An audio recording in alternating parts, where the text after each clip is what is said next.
to our chairman, Dr. Nirmal Das. Please, sir.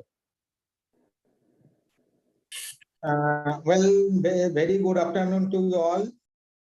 Dr. Hemant Thakre, our President, Engineer Sandeep Kumar Dev, our Vice President, Dr. G. Ranganathan, Chairman of CATE, Professor Dr. Sudhir Kumar Kala, Electrical Engineering Division Board, Dr. Pdca Mukhopadhyay, Chairman of Electrical Subdivision, West Bengal State Center, Dr. Subiman Rai Barman, Convener of Electrical Engineering Division, Subcommittee, Dr. Raju Bosak, Honorary Secretary, and today's panel speaker, Mr. Vivek Roy, Group Advisor, System Sham Metallics Group, our past and present council members of the institutions and distinguished corporate members and guests, ladies and gentlemen.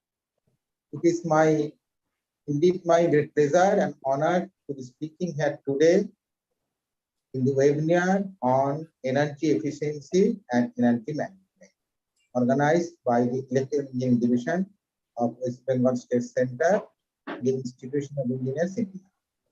Being the chairman of West Bengal State Center, it is my privilege to address the gathering of eminent engineers and technologists. On this occasion, let me extend a warm welcome to you all, and especially to our panel speaker, corporate members, distinguished guests, staffs of IEI, and my students and other dignitaries. Today's topic is energy consumption. Energy consumption in the world, as we know, is constantly growing, for which an increasing attention is paid to increasing the share of energy from other sources. Our world is already caught with raising energy demands. As per the data available, the total energy consumption of the world is expected to increase about 48% before 2040, says a report published by US Energy Information Administration. By the term energy efficiency, as we know, it is use of less energy to perform the same tasks or produce the same result. Energy efficient homes and buildings use less energy to heat, cool, and run appliances and electronics, and energy efficient manufacturing facilities use less energy to produce goods. Now, the term energy management might be bringing to you an image of just switching off some unused lights and appliances, but here is the fact that energy management covers more than just switching on and off lights and fans. The process also has a role to play in many areas like logistics, industrial production, machine maintenance, or energy procurement process itself, and even our personal life.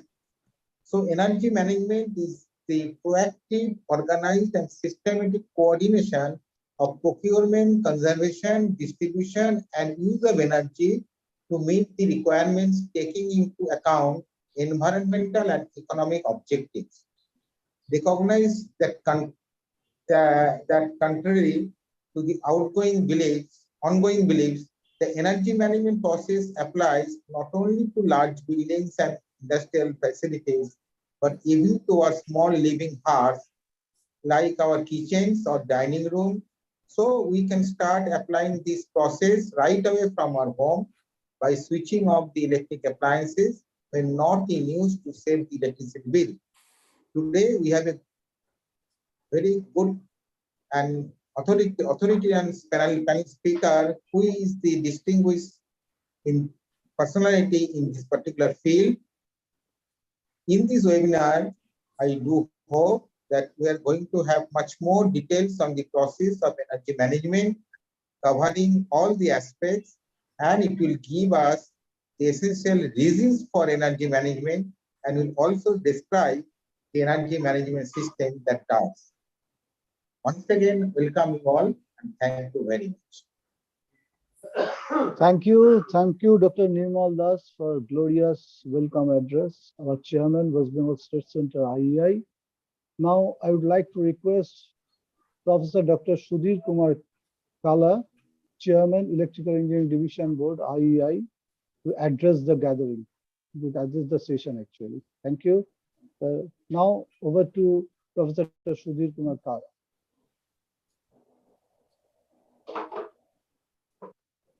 Hello. Hello, Mr. Sudhir Kumar Chakraborty. Hello. Yeah. Good afternoon to all. Good afternoon. Actually, sir is there. Professor Dr. Sudhir Kumar Kala, Chairman, Electrical Engineering Division Board. Is he attending today's webinar? I don't think so. So since there is no response, I hope so. He is not attending today. Now, President is now. I would like to request our President, Dr. H.O. Thackeray, President, Institution of Engineers India, to address the session. So, address the program webinar.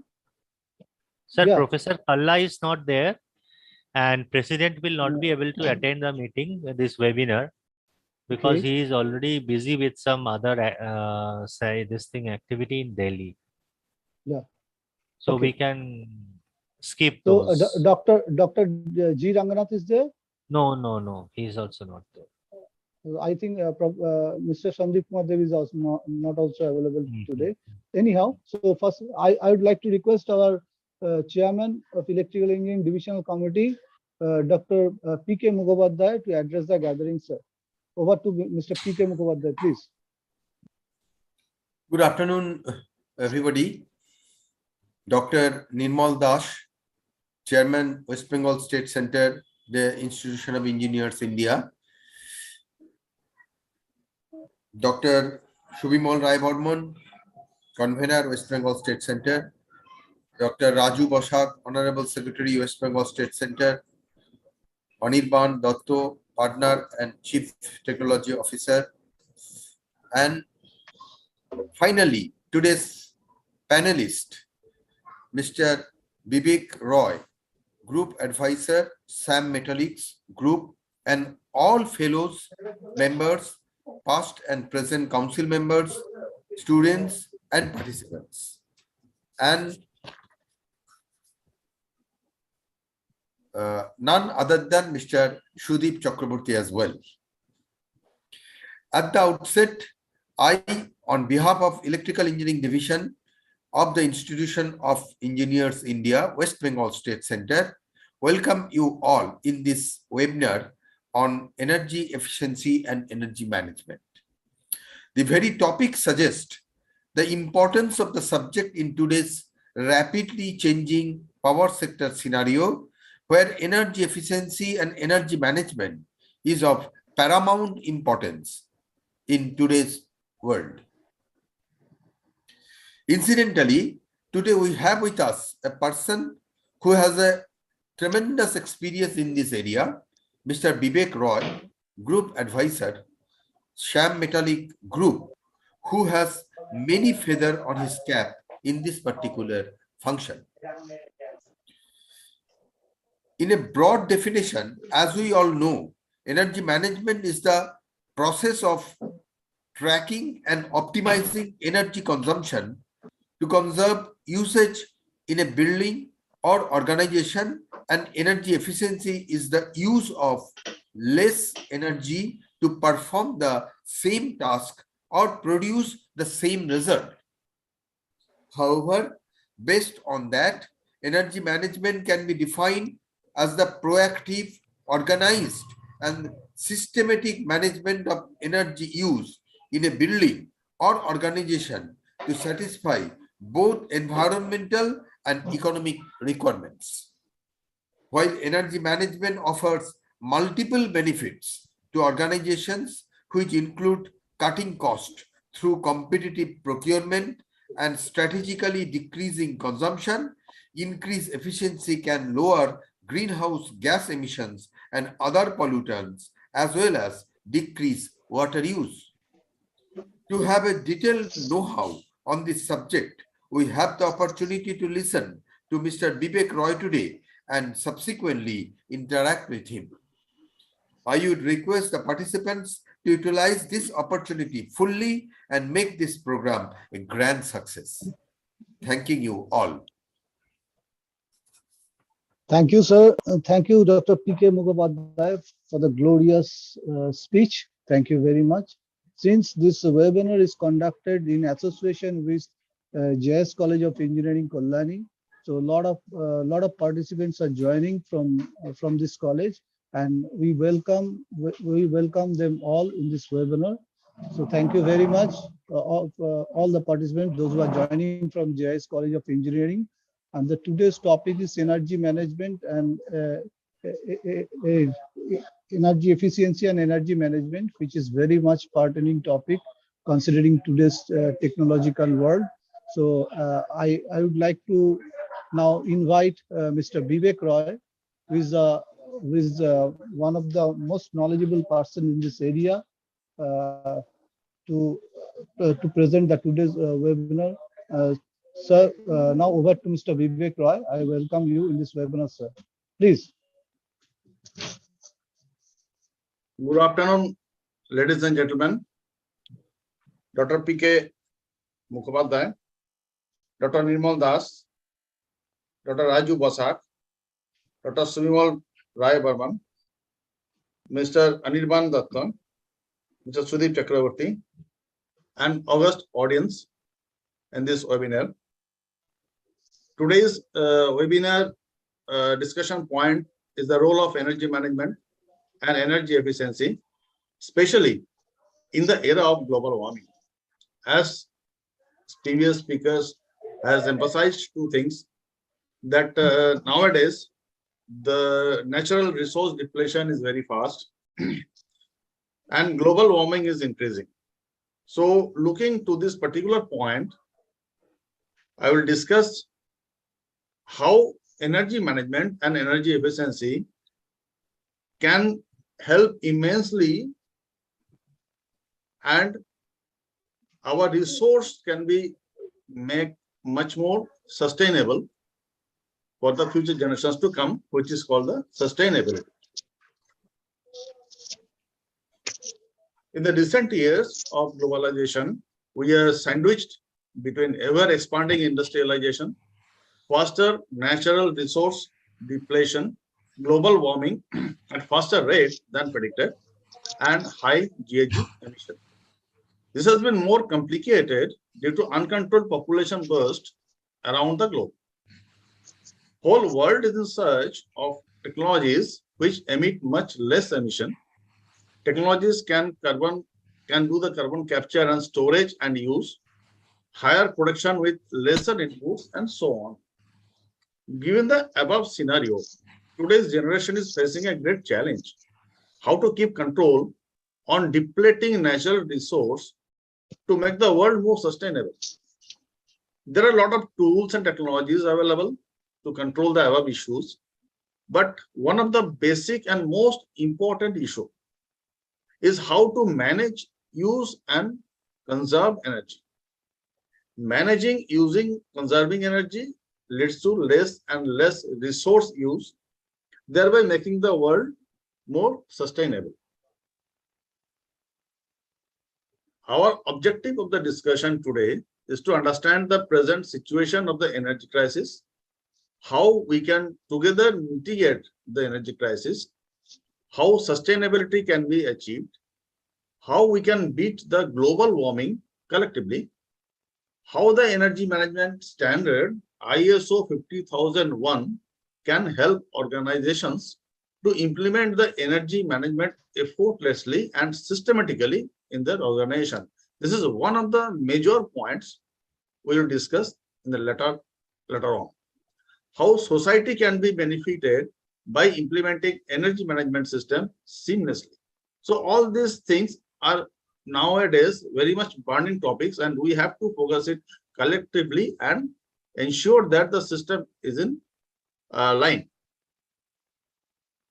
The history and the present trends, the way the energy resource had been used since pre-industrialization era, which is between 1850 to 1900 baseline, by the so-called developing countries, had caused immense emission immense emission till 1930 and continued to warm the Earth's surface. So what we are observing today, we are threatened today, it is not due to the act of past 10, 25 years. It is an act of 80, 100 years. Now we are going to suffer the whole thing and to mitigate the whole thing. That is a major point. UNFCCC, United Nations Framework Convention for Climate Change. Paris Agreement is a legally binding treaty of climate change. It was adopted by 196 parties at COP21. COP is Conference of Parties in Paris on 12th December 2015 and entered into the force on 4th November 2016. That is the baseline. The goal is to limit the global warming as well as to keep the global warming below 2 degrees centigrade preferably. But 1.5 degrees Celsius is a target as compared to pre-industrial level, which is approximately 1850 to 1900. So given the above scenario, the new concept is net zero, and net zero is a balance of the greenhouse gases in such a way that we will not stop economic activities, we will not stop production systems, but we will emit the greenhouse gases, especially carbon dioxide, in such a way that the amount is injected into the atmosphere, the same amount will be taken out from the atmosphere by various high-end technologies like carbon capture and use, etc. And we will make a neutrality. That means the level of polluting matters in the same level and will not allow to increase it. So India has declared to reach the net zero by 2070 as per the INDC. INDC is intended nationally determined contribution. Every country has their own INDC. So India recently has declared it that will be net zero by 2070. So the concept of net zero has started changing the whole world. It has changed the outlook for the whole world towards energy use and optimization. Without that, net zero is practically impossible. Now, let us discuss about shortly what is the greenhouse gas emission, and sustainability is related to that. So this is nothing but the fossil fuel burning is releasing the carbon dioxide gases in the atmosphere of the planet. Apart from CO2, there are another 6 gases which are also there in the atmosphere and creating an insulating blanket. Without these gases, our planet will be much colder. But in excess of these gases, it is much warmer than the prediction. So CO2 contributes a lot, maximum in the greenhouse effect, and that is causing the global warming.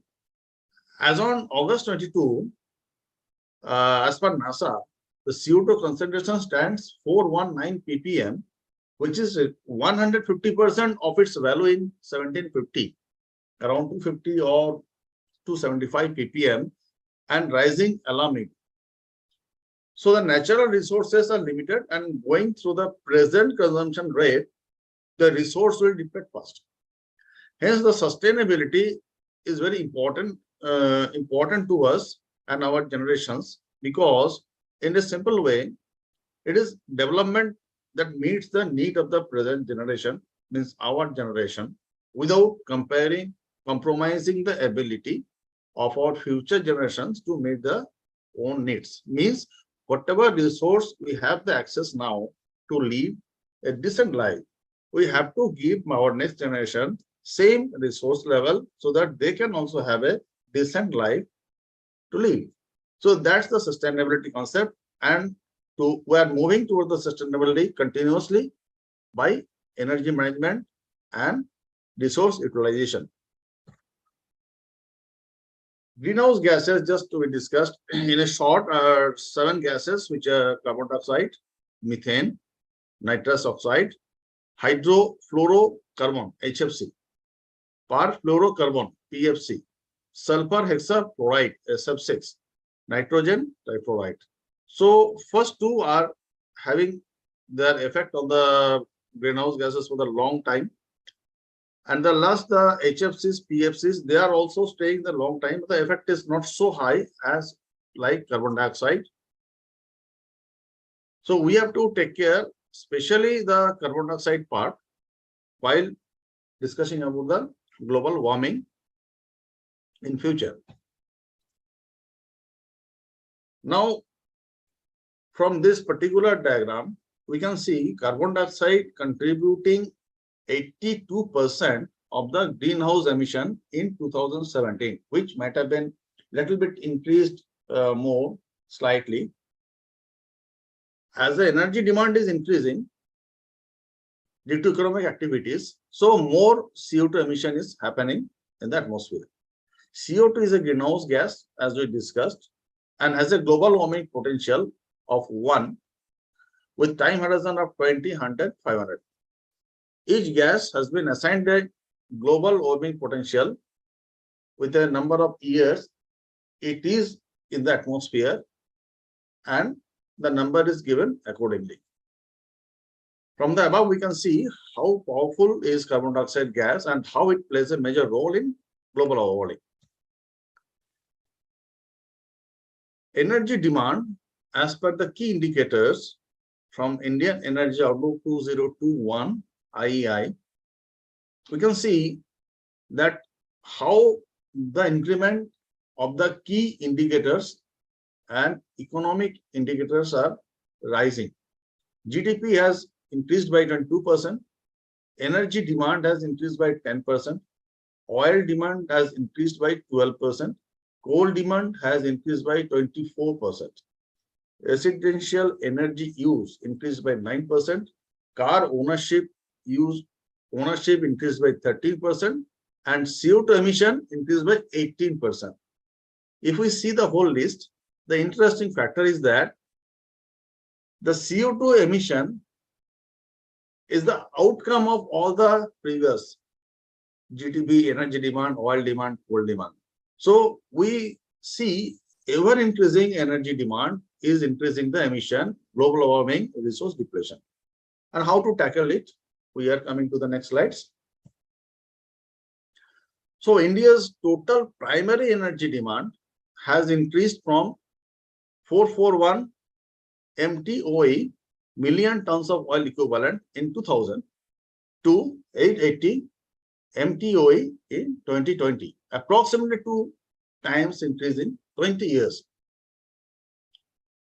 So, twofold jump in the energy demand in India shows that how rapidly energy resource depletion is happening.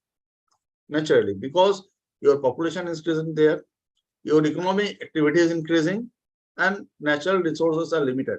It is not infinite, it is finite. Apart from the resource depletion, the fossil fuel combustion is creating more GHG emission and leading to global warming, like coal, oil, natural gas, etc. In order to make the planet more sustainable, we have to make a strategy for energy conservation and energy management and reduction of CO2 emission. That is most important now in front of us. Energy management and its importance. It is judicious and effective use of energy to maximize the profits, that means minimizing the cost, and enhance the competitive position of, by providing a structured and systematic approach to integrate the energy efficiency into the corporate culture and daily management practice. Very important part is that in this particular sentence is a structured and systematic approach must be there, and it has to be integrated in the corporate culture and daily management practice. Unless otherwise this is not integrated, we are not going to achieve the intended results.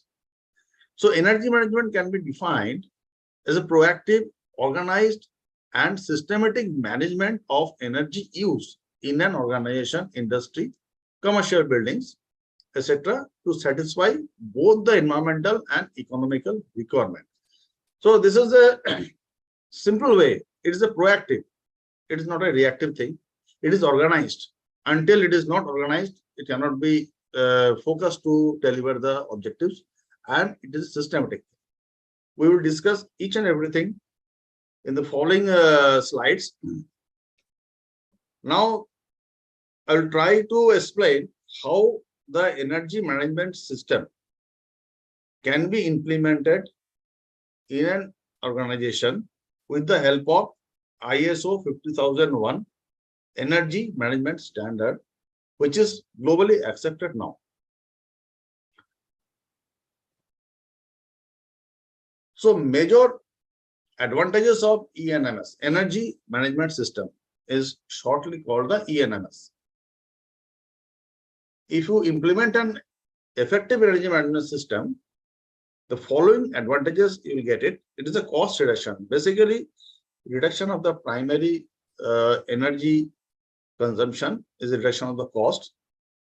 Reduction of the cost by using the technologies which are consuming lesser power, lesser energy. So it is a cost reduction system.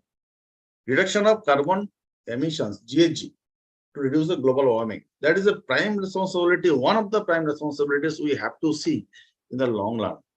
The more dependent and consumer of energy a company is, the higher the risk and its profitability. Means, if a company is too much dependent on the energy consumption, high energy consumption, and consumer the energy, the risk is higher, the profitability is low. So we have to cut down the energy consumption, total energy input per unit of the product, so that the profitability goes high and the risk comes down. Hence, it is necessary to have a structured approach to energy management which can maximize the benefits and reduce the risk. Government of India has taken the first step towards it in 2001 by enacted the Energy Conservation Act 2001 to provide efficient use of energy and its conservation, and for matters connected therewith, all the matters connected to the energy use and energy efficiency.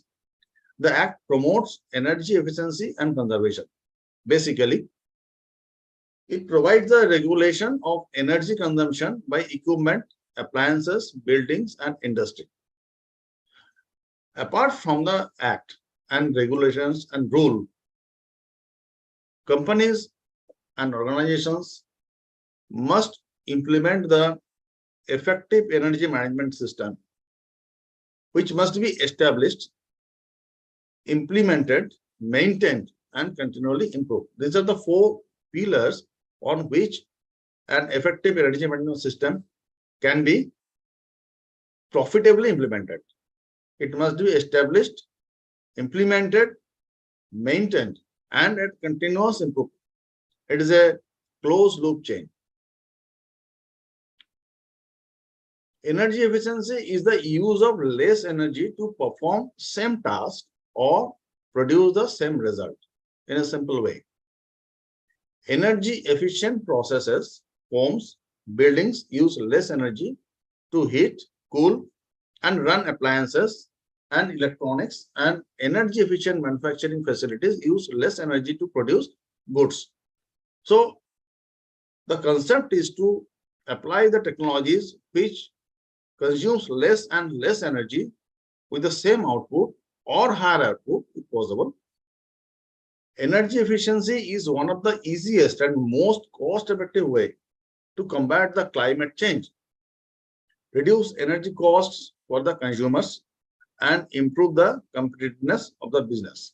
So that is a very important thing, because climate change is really a burning issue, and whenever we reduce the cost of energy, that we pass on to the consumers to a certain extent, and consumers gets benefited from it.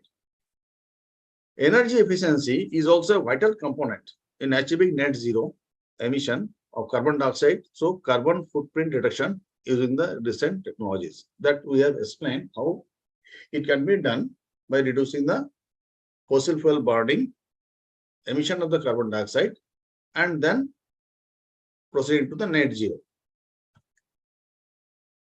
The difference between energy conservation and energy efficiency.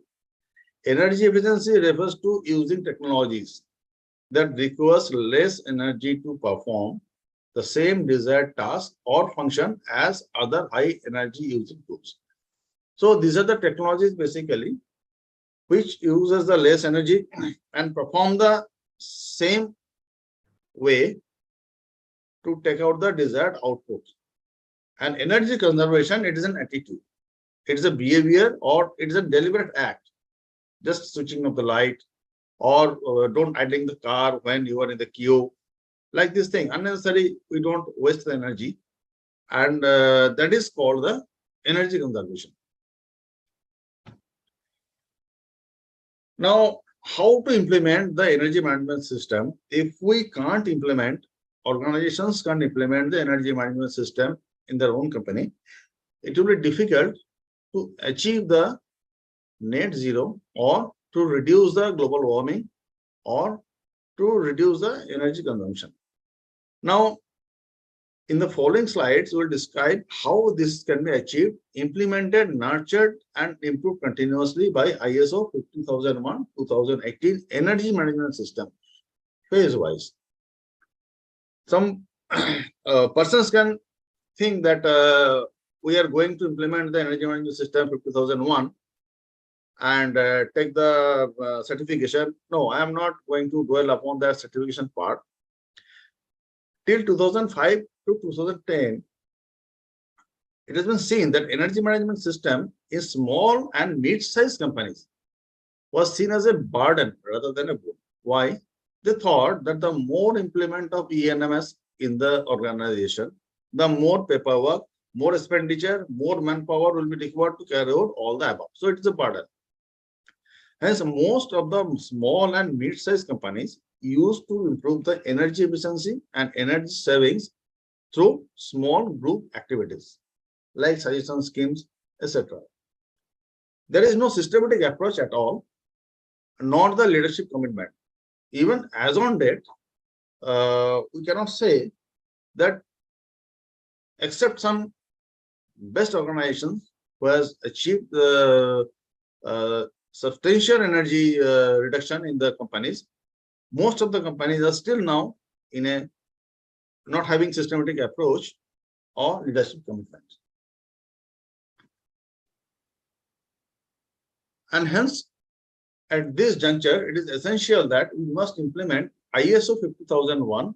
This is energy management system requirements with guidance for use in order to provide a framework for requirement of organizations to develop a policy. This system is a guidance. Basically, intention is to say, don't go for certification. Again, I'm telling, put the system in line first in the company organization. How? Develop a policy which is more efficient use of energy. Fix the targets and objectives to meet the policy.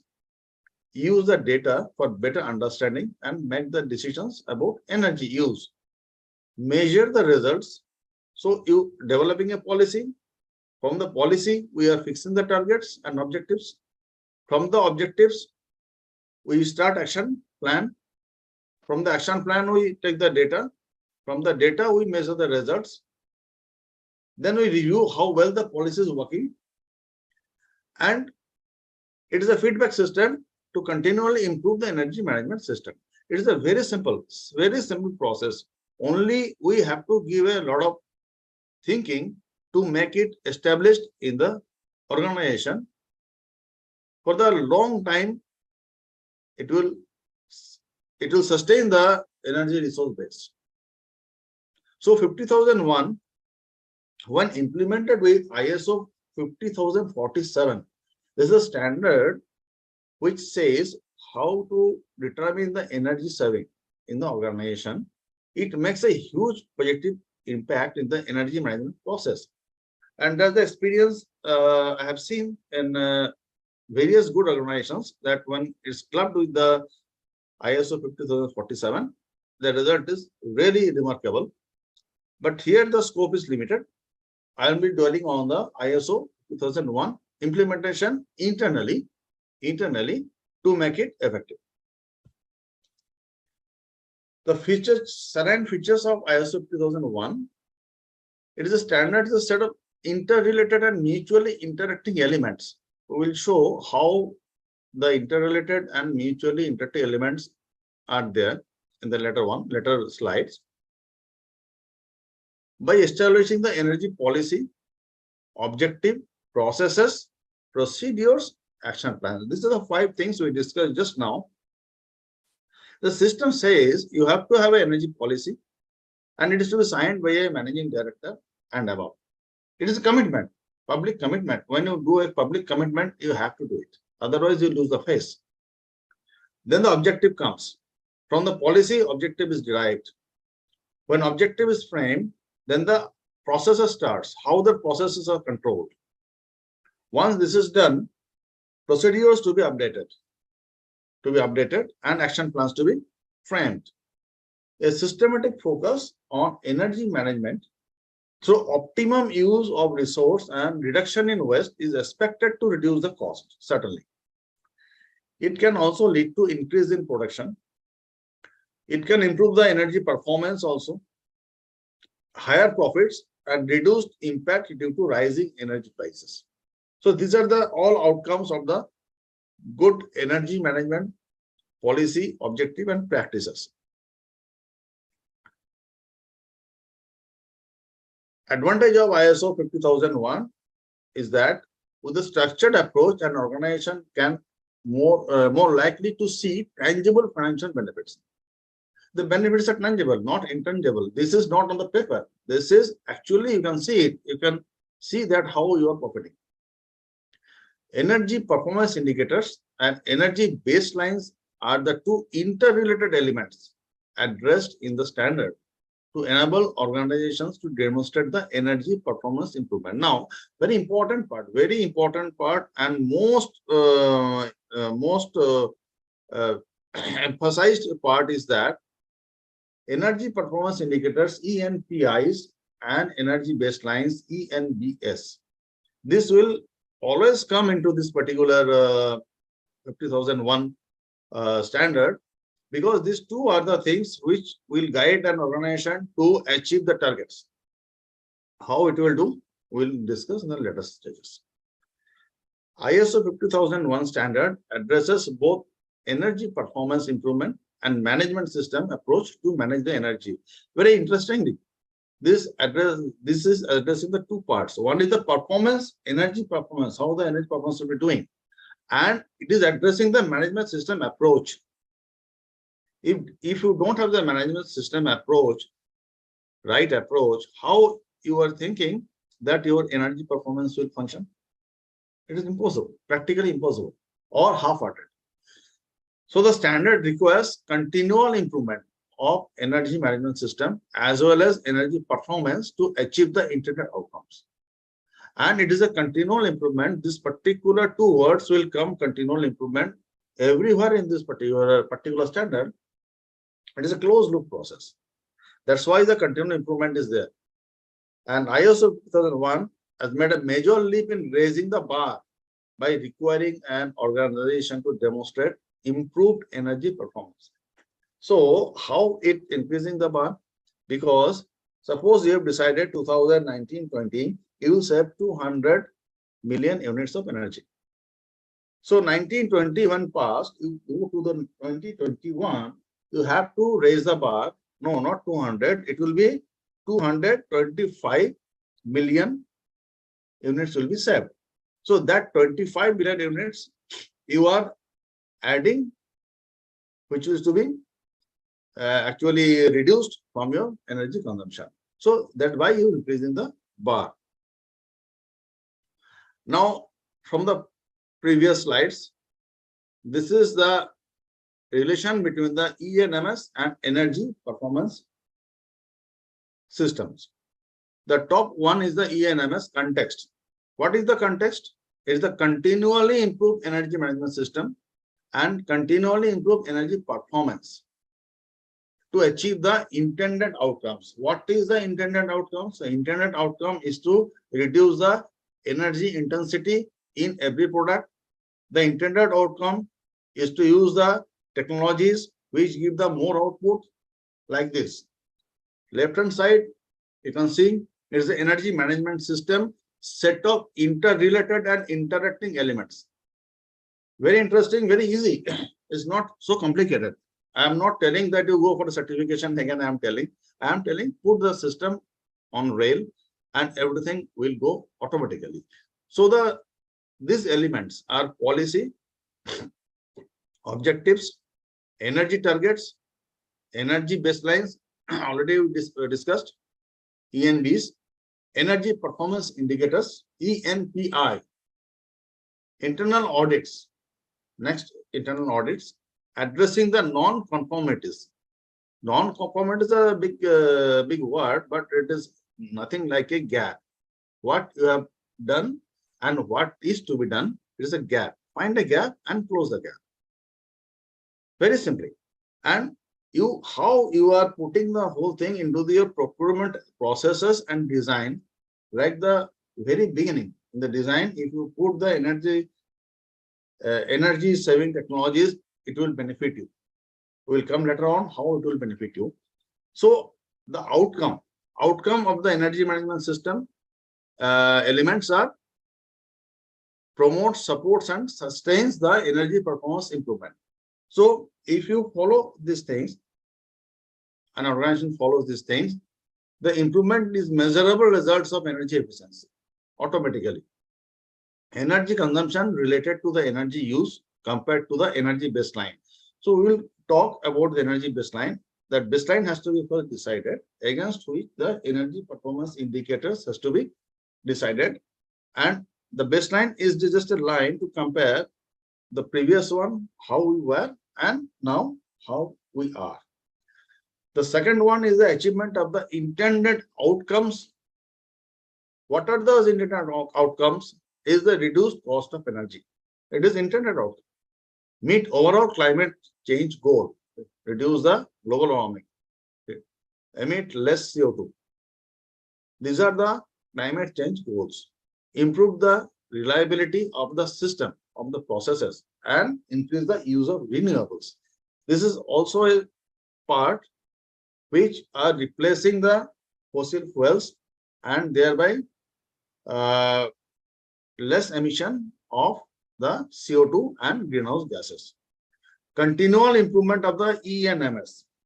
The last point is the continual emission of the ENMS means its suitability, its adequacy. We have to check the adequacy.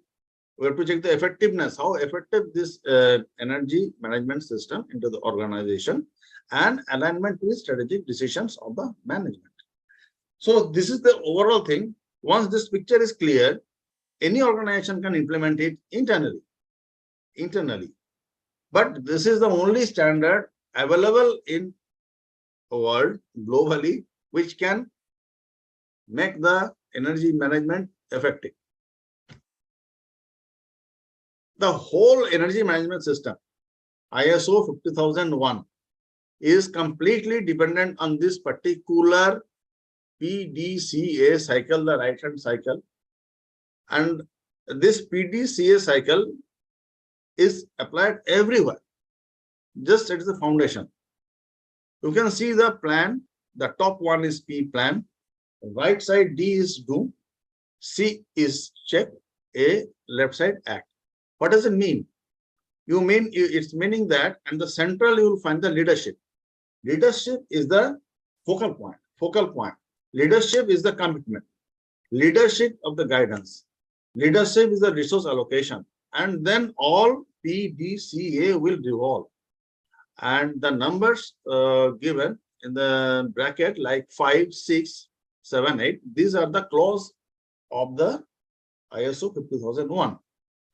So we'll go to the next slide to see what are the clauses and which clauses normally an organization needs to implement to have an effective energy management system. So these are the clauses. There are 10 clauses. Clause 1 is scope. Clause 2 is normative reference. Clause 3 is the term and definitions. Clause 4 is context of the organization. Clause 5 is the leadership. Clause 6 is planning. Clause 7 is support. Clause 8 is operation. Clause 9 is performance evaluation. Clause 10 is improvement. However, when any organization wants to implement this internally, from clause 4 to clause 10, it has to be considered step by step and phase by phase. Now, Pdca cycle, if you remember the cycle plan, right hand side do, below is check, and left hand side is act. Now, I have written the clauses. The central thing was the leadership. This is clause number 5. Clause number 5, it says the leadership. Plan is the planning part. Planning part is clause number 6. It's planning part. It is very simple. Do is support and operation, means action. Action is 7 and 8. Support and operation is the action part. Do. Then check. What we have done till now, we have to check it. We have to check it. How we have to check it? Performance evaluation. Clause number 9. Clause number 9. And then clause number 10. 10 is the improvement. So Pdca. The whole cycle is a feedback cycle basically, and it is the basis of any energy management system which is to be implemented in the organization. Without this, it will not be successful, I cannot say, but it cannot be a fulfilled thing. The more can be done like that. So activities under Pdca is the first is the plan. We have seen the plan. What is the plan? It is understanding the context of the organization. What is the context of the organization? First thing we have to understand the understanding the organization means what it does. What is the business? What is the social responsibility, like that? It is the management scope.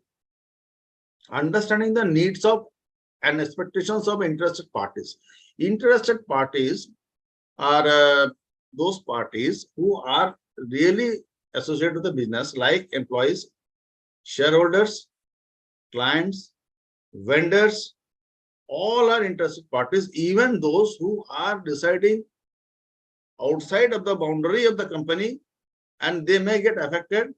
They are also interested parties. Determine the scope of energy management system. So under the context of the organization, we have to determine what is the scope of the energy management system. The scope cannot be infinite. It has to be finite. We come then let us slides to understand it. Then in the plan section, you consider the actions to address the risks and opportunities. There are risks and there is opportunities. So risks, how to mitigate the risks of this new efforts to achieve the energy efficiency, and what are the opportunities there. Conduct an energy review. Energy review has to be conducted in the first instance where we are, energy baseline, ENBS, and identify the significant energy uses. SEUs is a very important term, very, very important term. Significant energy users, like a big compressor, big turbine, big boiler, which are consuming huge energy. These are to be first identified, where you can achieve a lot. Then establish the energy performance indicators.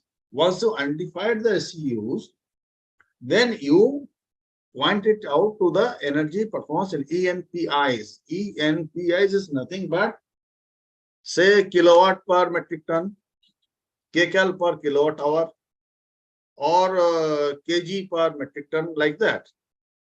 That is the ENPIs, energy performance indicators. And establish the energy baselines. Energy baselines will be established when you conduct an energy review, which is in the fourth sentence. And then action plans necessary to deliver the results in accordance with the energy policy. So energy policy is the topmost part. From the energy policy, everything is derived. And so you have to have a plan, which is a part of the energy policy. We'll go to the next slide to say it, how it is. Then plan part is over, then do part. What we do in the do part? It is implement of the action plans. Do action. If we have an action plan prepared, we are now implementing it. Operation and maintenance controls means how we control the operation and maintenance aspects, how we improve the aspects, how we closely monitor the aspects. Then communication. Communication means communicating what we are doing for energy efficiency and energy use to the employees, to the other stakeholders. That is the communication. And how we are ensuring the competence of the persons who are the core persons who are actually spearheading the energy management system in the organization. Their competency must be ensured and enhanced.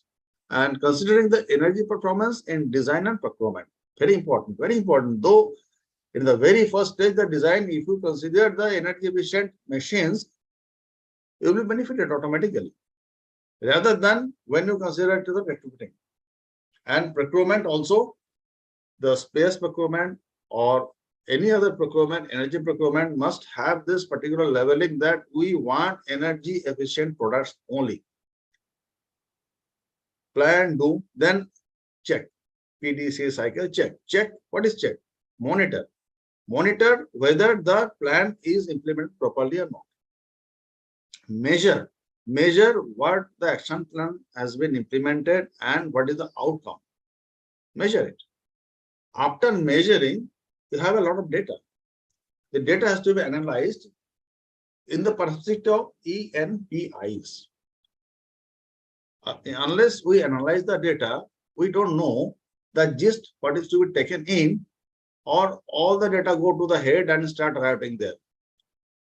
And then evaluate the analyzed results, that how much profit I have earned or how much energy consumption we have succeeded in doing it. Then audit the gap. Audit the gap. Whatever we have planned, targeted, whatever we have achieved, the gap to be audited and check that how we can cover it up in the next cycle. And conduct a management review of energy performance and ENMS. Management review is performed by the top management normally, and it reviews the thing, and again the cycle goes on, Pdca cycle. Act means to take action to address the non-conformities. What we are telling in the audit, it is the non-conformities of the gap, which is the actually intended to achieve, we have actually achieved. So the gap has to be closed. For closing the gap, we have to take actions again. So it is a continual improvement of the systems. Simple. If we think in a complex manner, it is complex. If we think in a simple manner, it is simple. So the intention is to say that implement it in the organizations internally first. Don't go in a big way, but these small steps will ensure that your commitment to the energy efficiency, energy management is 100%. So leadership commitment is a central point of the Pdca cycle, which is clause number 5. What leadership does, it establishes the energy policy and energy management team. The policy is signed by MD and above. This is a commitment, public commitment. When you do the public commitment, we have to honor it. Then energy management team has to be established. Without the team, dedicated team, is going to do it. It is not a part-time job, it is a full-time job nowadays worldwide. Establish the scope of the energy management system. How much you will do it, whether you take the new ongoing projects into the scope or you will exclude them into the scope, like that. Establish the boundary. What is a boundary? Boundary means in an organization or manufacturing plant, you have an office, administrative office, main plant, you have automobile sector, you have a transport sector, all these things. So you have to define the boundaries in which you are going to implement the energy management system. You may exclude your administrative building, you may exclude your logistics, depends on the company. And then they add on slowly. Define the objectives.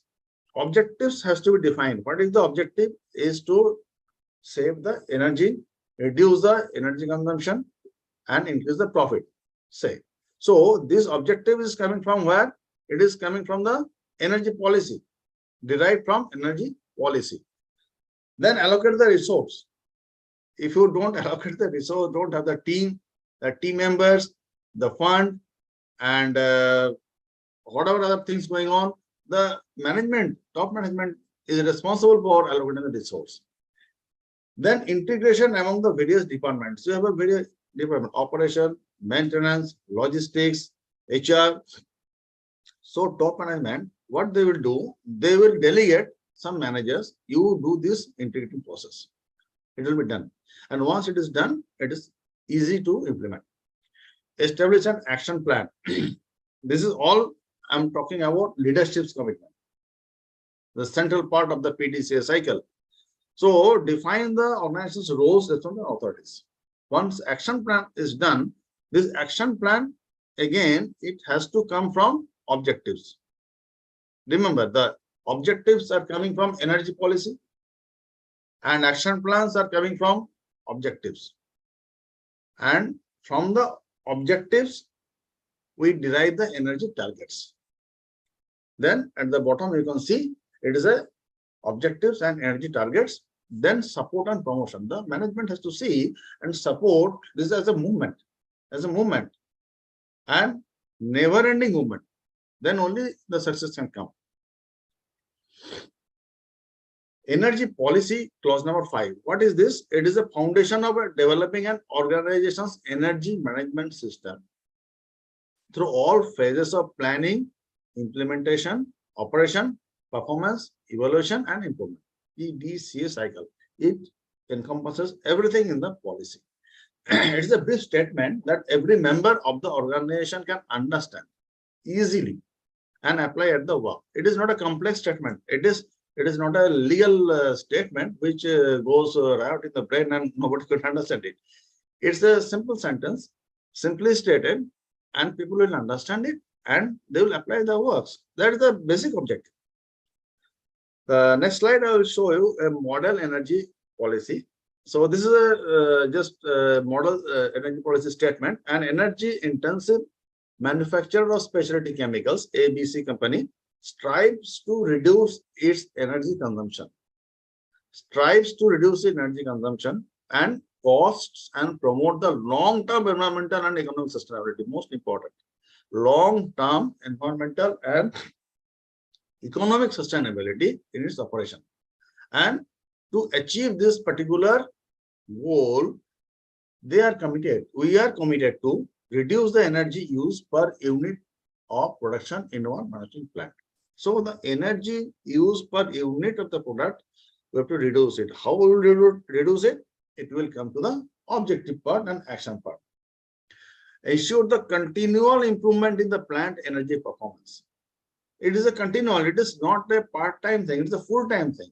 We are continuously thinking about the improvement on the energy performance. Deploy the information and resources to achieve energy objectives and targets. Whatever technological information to be deployed is deployed. Whatever the resources to be deployed, so that the energy objectives and targets can be achieved.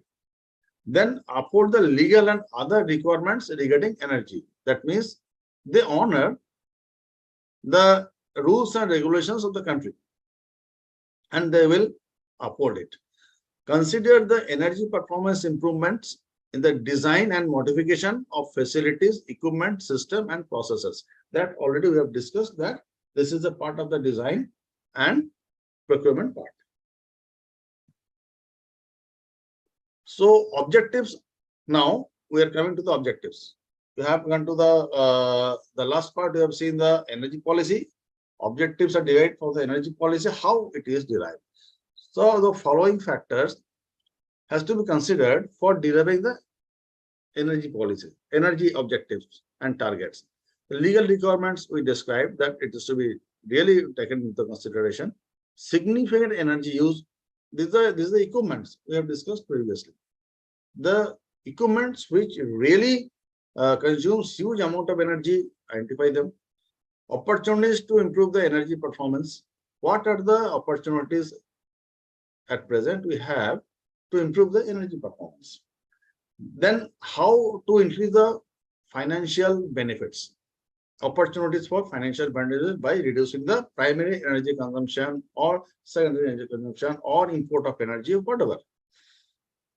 Operational and business conditions. That is also an objective, that how operational conditions and business conditions are addressed by this particular objectives. And technological options, we have to see whatever technological options are available with us, what is the best technology, best available technology, BAT, which can give an edge on reduction of the energy consumption or increasing the output or reducing the GHG level. Going to next step is action plan. We have done the energy policy, we have done the objective setting. Now we are doing the action plan and energy review. Action plan is the energy management plans. There's a roadmap which is needed to achieve the objective and energy targets. To achieve the objectives and energy targets, we need action plan. What is to be done if we need to reduce the energy consumption by, say, 10% in a significant energy consumption unit? We have to have action plan. Whether we reduce the speed, whether you use a VFD in the motor, what you will do. So that is the action plan, and there is a roadmap for achieving the objectives. This typically arises from the energy performance improvement opportunities that are identified and prioritized as part of the energy review. So we have done the energy review at first, initially. Then we have set the energy baseline. Energy baseline is the baseline will come later on, that with which respect we are comparing the improvement. Then comes the action plan, then comes the energy review in the clause 5. Energy review is a review to understand how, why, where energy is being consumed, and to identify where opportunities of improvement exist. If we don't know these three things, how, why, where the energy is being consumed, we cannot do anything. So we have to investigate it, understand it, and identify it. One of the important activities of energy review is to identify significant energy users that I have discussed already in the previous slides, like your boiler, your turbine, your big compressors, like that, your arc furnaces, which are consuming huge amount of energy. That first focus on there. The purpose of energy review. Why we do the energy review? To obtain an overall picture of an organization's energy use, how the energy is coming in and how it is consumed, how much losses are going out, and what is the net efficiency we are getting. Patterns of use of each energy sources. Energy sources can be multiple. It can be coal, it can be oil, it can be gas, it can be whatever other things. So how the pattern, how the equipments are using the energy resources, we have to understand it. Consumption trend, how the rate of consumption of energy by the equipments. Energy performance, how the energy is getting performed, means say the exhaust heat is going out at say 450 degrees centigrade temperature. Now people will think that this much amount of heat we are just putting into the air without doing any gain, without getting anything. So we must think out how this low quality heat we can take it and create and generate some power more. So these are the energy performance. Performance means make it more efficient to perform. Variables affecting the energy consumption. Say production, there are variables. Like energy consumption variables, like in a cooling towers, in a summer, winter, rainy seasons, the ambient temperature varies. So the cooling tower performance will vary. So when the cooling tower performance will vary, automatically the other energy equipments which are connected to the cooling tower fans and motors, pumps, they are also having different kind of energy use. Opportunities for energy savings is there in the review. Again, we have to review it, and the resources required in terms of manpower, time, and investment. Next, this review will say us what are the manpower requirement, time, and investment, which we thought at the beginning. So this is the energy review part. Now, steps of energy review. How we'll do it? We collect the data of energy use for past 12 to 24 months. Then analyze the past and current energy use with the relevant activities like power plant ox consumption. Say, as an example, identify each ACU based on energy use and significant energy used machines. Identify those things and check the energy use and consumption. Determine the current performance and the baseline of the identified ACUs. As I told, that the baseline ones were drawn and the ENPI energy performance indicators we have set. So the difference we can say how much we are gaining now. Identify and prioritize the opportunities of improvement. Then opportunities of improvement are there, and identify them and prioritize it. How to prioritize it? We'll do it in the next slides. Now, energy performance indicators, which we are discussing since previous slides. What are these indicators? This is the ruler. Basically, these are the ruler that is used to compare energy performance before implementation of the energy management system and after implementation of the action plans. So this is a ruler. It gives you the gap, the advantage you are getting after implementing it. And the difference between the reference value, what is the reference value? Is the energy base, ENBS, energy baseline. And the resultant value is a measure of change in the energy performance. Very simple. Nothing complex is there. Examples of ENPI is simple energy consumption in kilowatt hour or kilocalorie in total or breakdown of energy or by the facility of the equipment like that. Or in a simple ratios, you can do it like consumption per time, per unit time, per unit floor area, per unit production, like kilocalorie per kilowatt hour is the heat rate of a machine, or kg per ton of kg of fuel per ton of steam generated, or kilowatt of hour of energy per ton of steel generated. Example, how much energy it consumes. This is the diagram which shows, you can see in the left-hand side that this is the energy performance indicators, the energy consumption, energy use, energy efficiency, left-hand side. And the ENPI scale is there in the middle, energy performance indicator scale is there. The right-hand side is the baseline ENPI value with respect to the ENB. You can see right-hand side top ENB, energy baseline. Before implementing the action plan, that is the energy baseline, and the green one is touching the energy baseline arrow before implementing. When you implemented the action plans, then over the time of period of 12 months or 6 months or whatever the target you are fixing, you will find an improvement which is in the red arrow, right hand side showing down, and the target is achieved.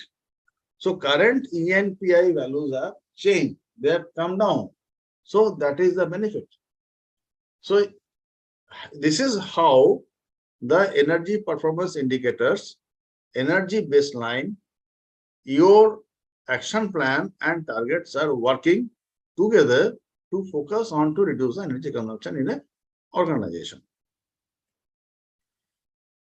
This is a chart, simply a chart. It shows that how you prepare for energy management system to be implemented systematic way.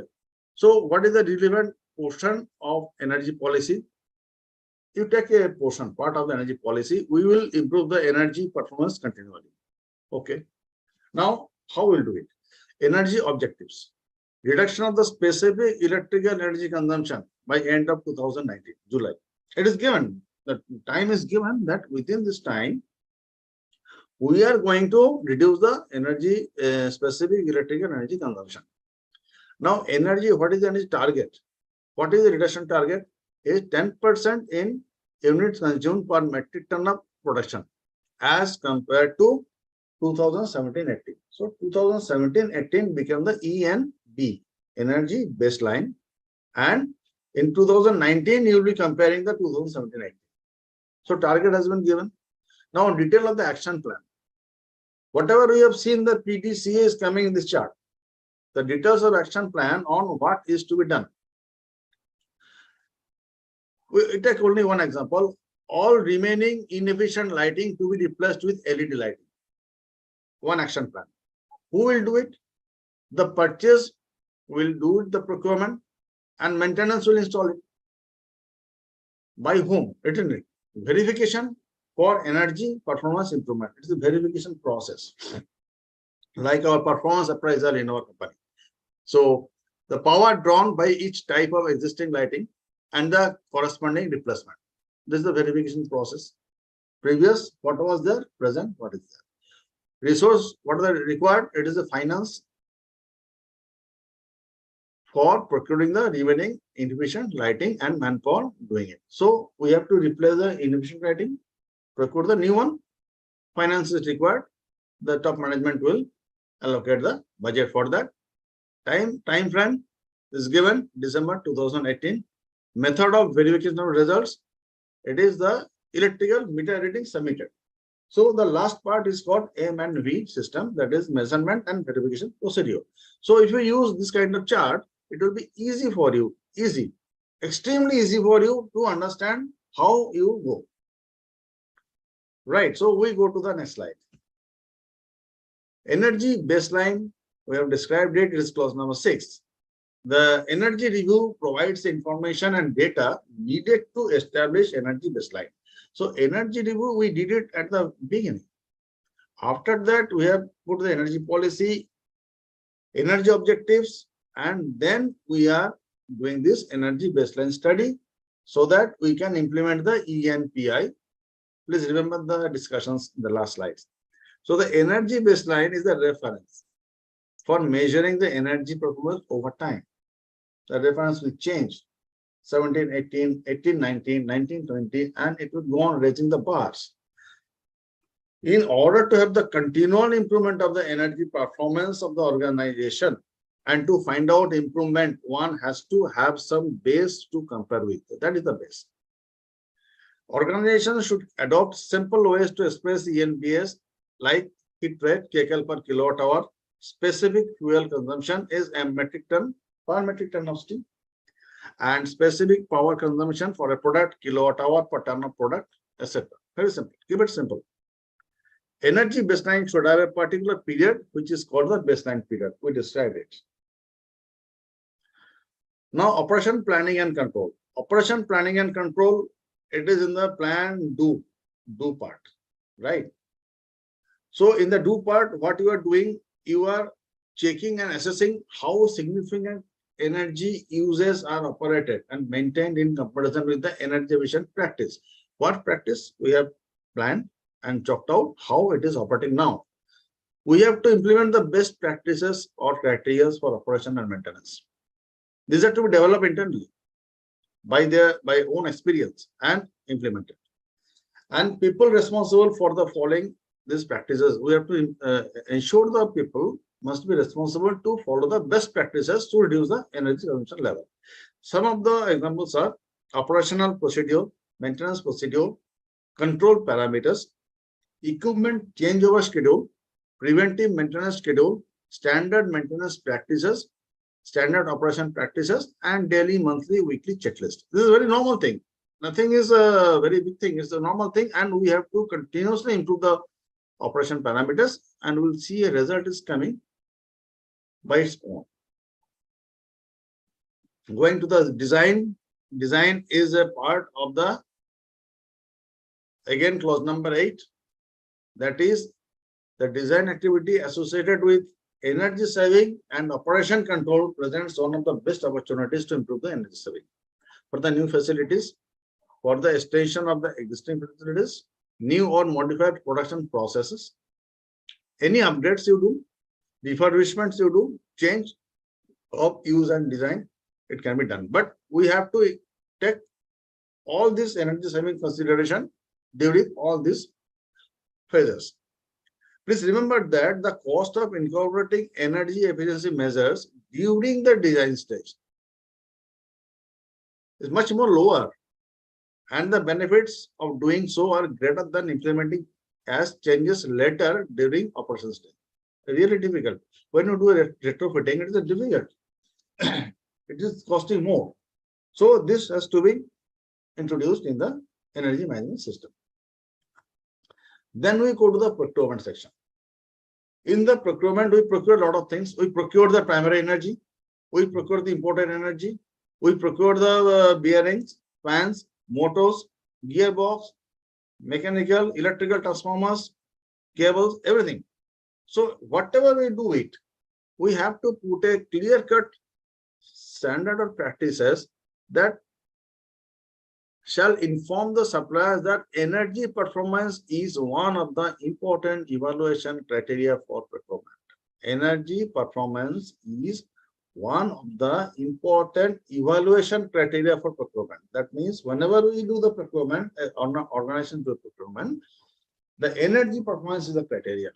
Whoever the supplier or the OEM, he has to go through by this. That is called, nowadays, it's called the green procurement. Examples are, if you are having a 5-star AC or inverter AC, it will cost more. But in the long run, the energy saving gives you the benefit. This is one example. Now we are coming to the last end of the Pdca cycle, performance and evaluation, clause number 9. Everything having done, said and done, implemented, how we are performing. So this is a point number 1 is monitoring, measurement, analysis, evaluation. We discussed it already. We are monitoring it throughout the implementation phase, how it is done. We are measuring the outputs, because without measurement, we cannot come to any conclusion. We have to analyze the data, lot of data, and we have to evaluate the data, analysis data, to come to a conclusion that what we have achieved finally.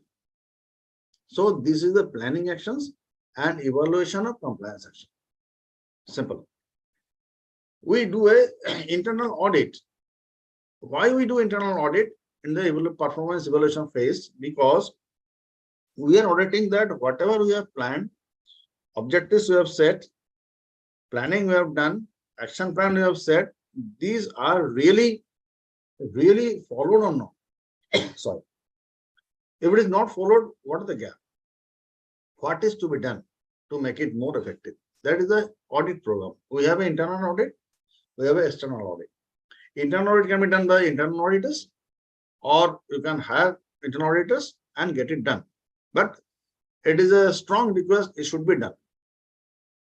And management review, finally, it goes to the management, top management. They say, they see and review the whole system for the inputs and outputs. Whatever the inputs like money, material, manpower as an input, and what the output is the saving of energy, cost of the energy, satisfaction of the customers, all these are outputs. So energy performance improvement can be demonstrated by improvement of ENPI values over time relative to corresponding ENP. So again, ENPI, energy performance indicator, and energy baseline are very much important while establishing your energy management system in the organization. Internal audit, we just discussed about it. It improves the energy performance It conforms to the energy policy, objectives, targets established by the organization, whatever is established. It is really conforming to the energy policy or not? Effectively implemented or maintained? The maintained, it is there, document is there, implementation is correct or not? So internal audit is normally done for these things, and more frequently it is to be done in following cases where the influence energy performance substantial, where the influence of energy performance is substantial, more energy is required, more consumption is required, more use is required, there must be done frequently. Where the important non-conformities have been identified, means gaps, simply it's gaps. Non-conformity, it is a term of the auditing or any purpose, but it is a gap. It has to be done periodically to close the gap. That have experienced important changes. Suppose plant has experienced some important changes, some major changes. So you have to do an internal audit that the changes has been done are in conformity with the specifications or not. And areas where important changes are being planned. Suppose you are going to have a new turbo generator. So what you are planning, how much energy is required for that, and how it will be sourced, what quality of energy will be there, etc. to be checked. So energy conservation measures classifications. There are 3 categories of classifications for the energy conservation measures. Is a low cost, high return, medium cost, medium return, high cost, high return. Simple. These 3 are the major things always available. Normally, the low cost, high return projects are prioritized normally because it is easy to understand. Other projects have to be analyzed, engineered, and budgeted for the implementation in a phased manner. So there's a team of engineering department, of technical services department, like that. They sit together, analyze, and evaluate it. So we go to the next slide, how it works. This is the project priority guideline.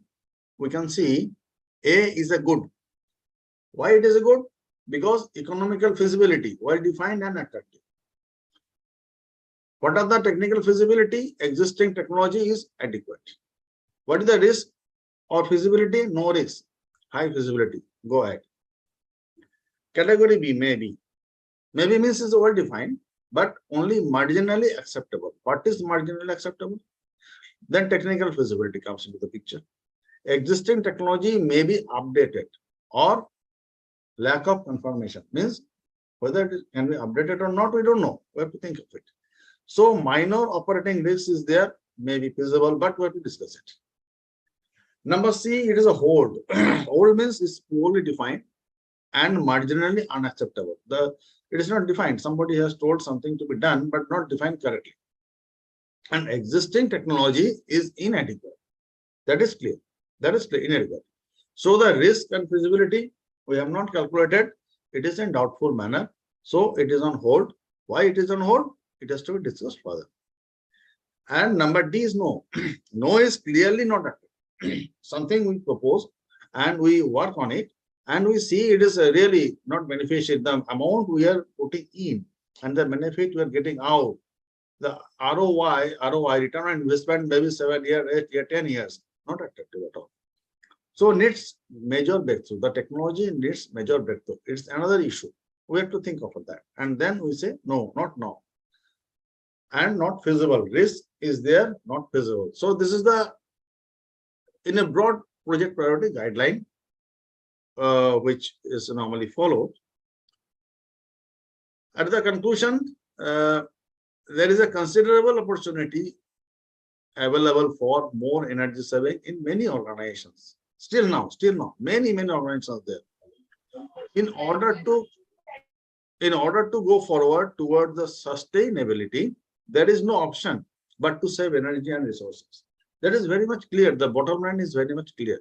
We don't have the additional resources available. So we have to save energy and resources. To achieve the above objectives, it is essential that organizations must come forward with top management's commitment and energy policy. If we don't do it, if the organizations don't do it, there's no commitment, part-time job. How the thing can be achieved in a short time? Time is less. The implementation of ISO 50001 ENMS system internal is the best option. Again, I am repeatedly telling that I've seen it. It is internally, it is the best option to put the system on rail first. It will work and then go for certification. The second step. If you want to make it work, it has to be on these guidelines. Organizations must take supports from the certified energy auditors or managers for the above purpose, or energy management cell to be established. Either way, either you have an energy management cell in the company which dedicatedly working together, or you have to take support from other professional auditors or energy managers who can guide you, your team accordingly. Periodic internal and external audits will help the organization to achieve the most. If you want to get the most, the audits are required. The more the audits, the more the best result has to come. Thank you. I am very much thankful to the attendees for their patient attention on the discussion. I am thankful to IEI for giving me an opportunity to present this discussion on one of the most burning topic of the world is facing now. Thank you very much. Thank you, Mr. Rai. First of all, I must I must congratulate Mr. Rai, my colleague in the Mechanical Engineering Division of West Bengal State Center, and you have covered the concept of energy management and energy efficiency in a very holistic manner because of your probably your association with major sectors of energy generation and consumption, right from the thermal power generation to oil and gas, both exploration, I mean upstream, midstream and downstream, as well as in the steel and metal sectors. So this has been definitely very, because in today's webinar, major portion of the attendees are from the academic fraternity. So I strongly believe that your today's presentation will be very much beneficial to them. And definitely, as you have started with the linking with net zero, climate change and net zero, because the target of committed by Indian government or Indian leadership, leadership of Indian government to achieve net zero, fully net zero by 2070 is a very ambitious target and to achieve this, and for a country like India, where the energy demand is, specific energy demand is, or per capita energy demand is ever increasing, unlike Europe or USA or Australia, where the demand has more or less come to a saturation. For a country like India, only the renewable energy sources replacing the conventional energy sources cannot achieve the cannot cope up the ever increasing energy demand alone, and energy conservation would play a very significant and crucial role. And nonetheless, you have touched upon a very important aspect, that energy saving measures and energy efficiency that has to be taken up for any industrial project, that has to be taken up in the design stage itself, because the design stage, it will be in an operating plant, any retrofitting will be costing more compared to implementing in design stage.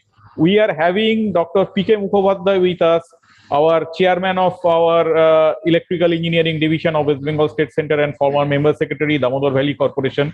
So I would request Mukhopadhyay sir to share a few words on the energy conservation and or energy efficiency measures for a thermal power plant, particularly in the auxiliary consumption part, and the experience of Damodar Valley Corporation in this regard.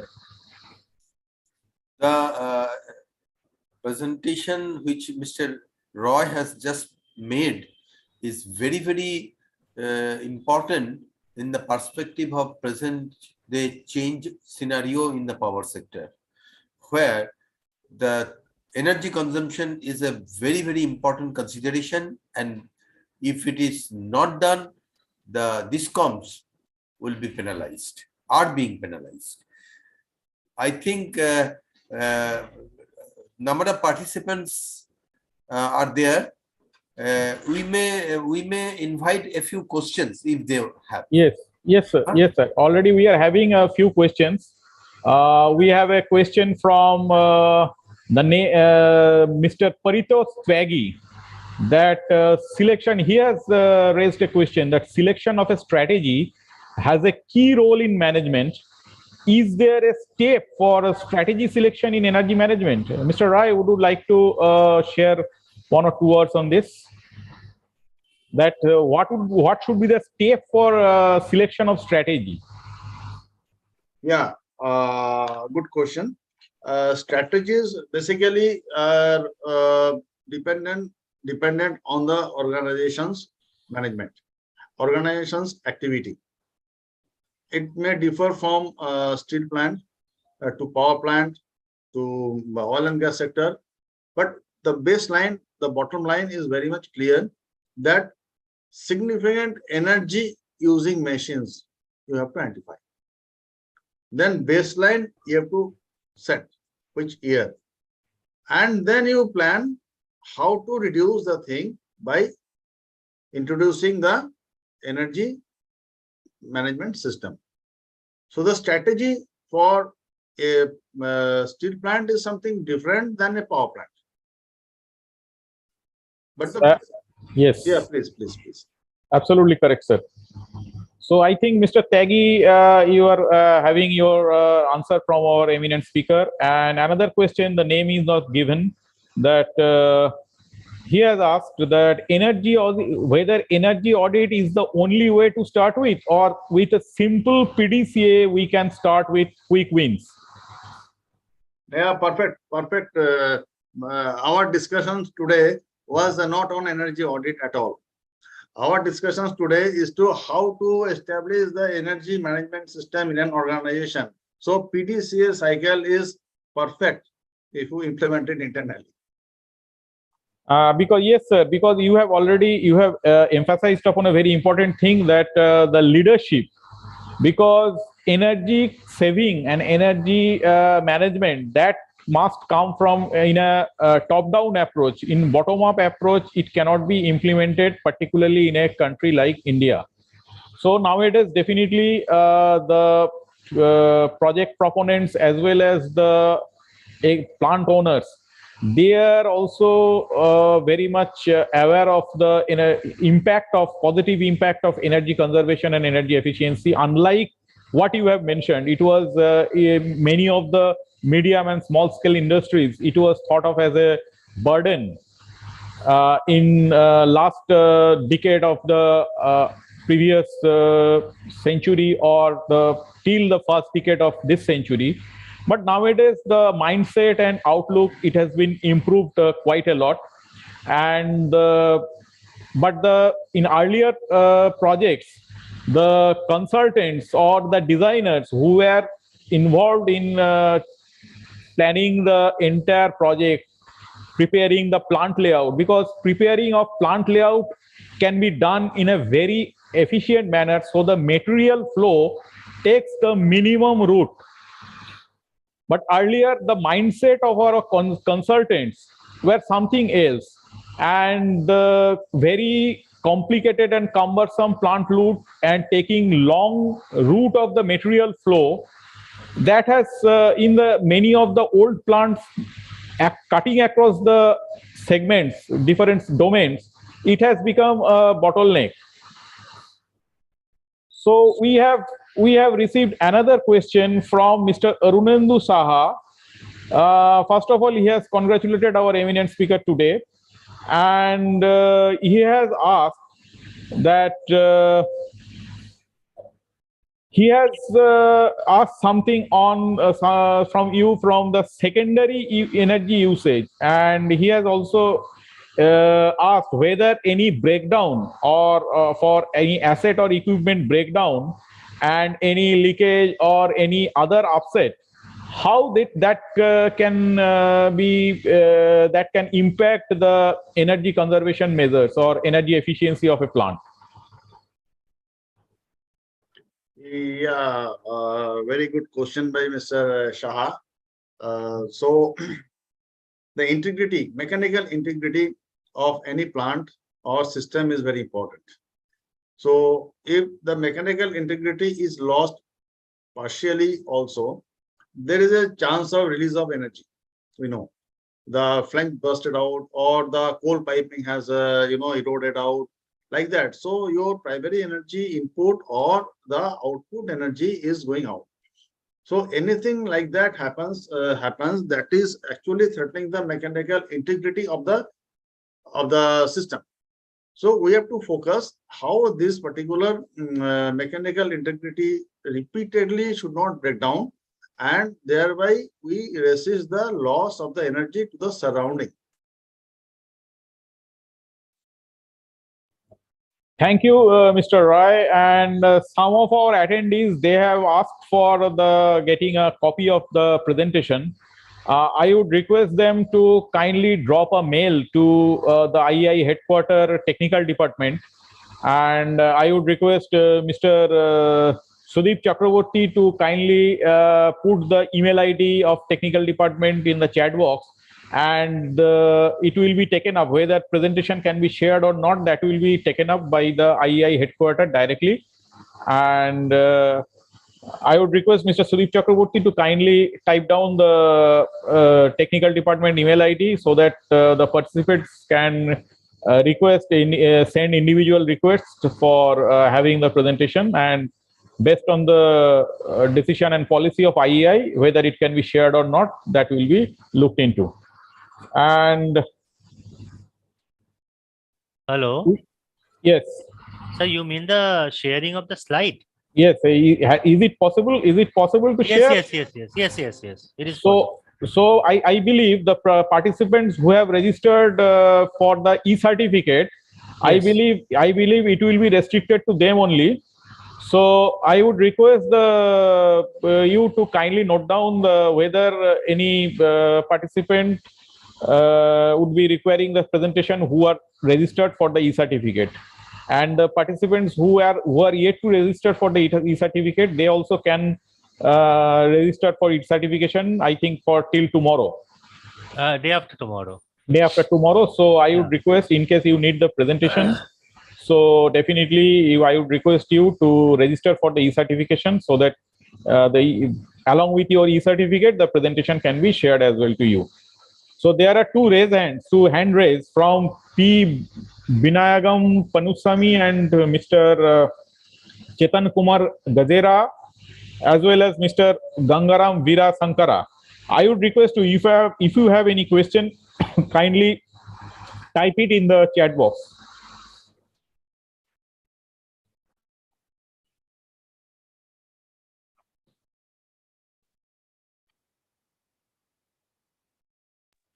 Hello, Mr. Anirban. Yes. Hello. Yes. Yeah, actually, what happened? We are running out of Right. time actually. So kindly short your question answer session and just tell the all questionnaire. They can send the mail, and so that we can give the answer in the through email, right? Yes, I would request the participants, if you have any question, please drop one email to IEI technical department, and your questions will be forwarded to our eminent speaker. So now I request our Honorary Secretary of West Bengal State Center, Professor Dr. Raju Bosa, to kindly deliver the vote of thanks. Thank you, Engineer Anirban Datto, for giving me the opportunity to propose the vote of thanks.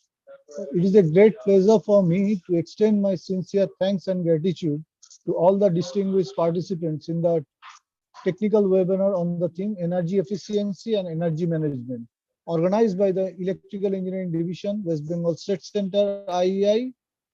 At the outset, I convey my sincere thanks to the speaker, Mr. Vivek Roy, Group Advisor, Sham Metallic Group.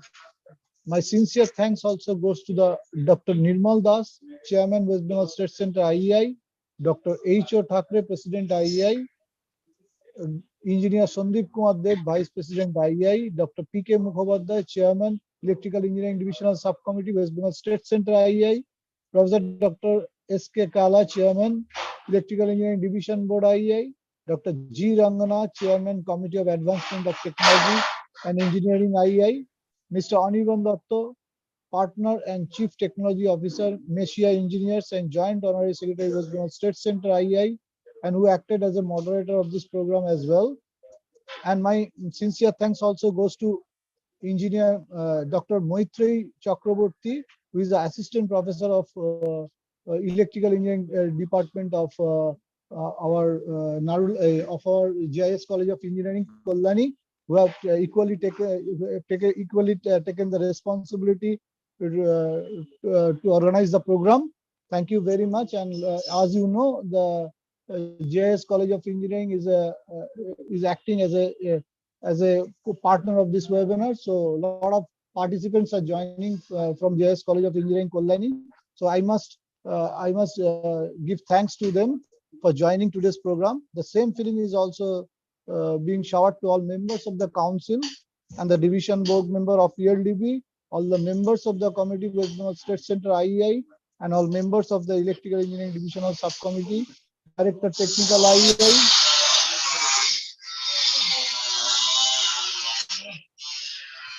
Director Technical IEI. Thank you all. Last but not the least, my sincere thanks also goes to all those who are behind the screen and giving their silent support to make the program grand success. Thank you very much. And we are closing the today's program here. Thank you very much. Thank you. Okay, thank you to all of you, sirs. Thank you, and the sir. audience and the attendees. Thank you very much.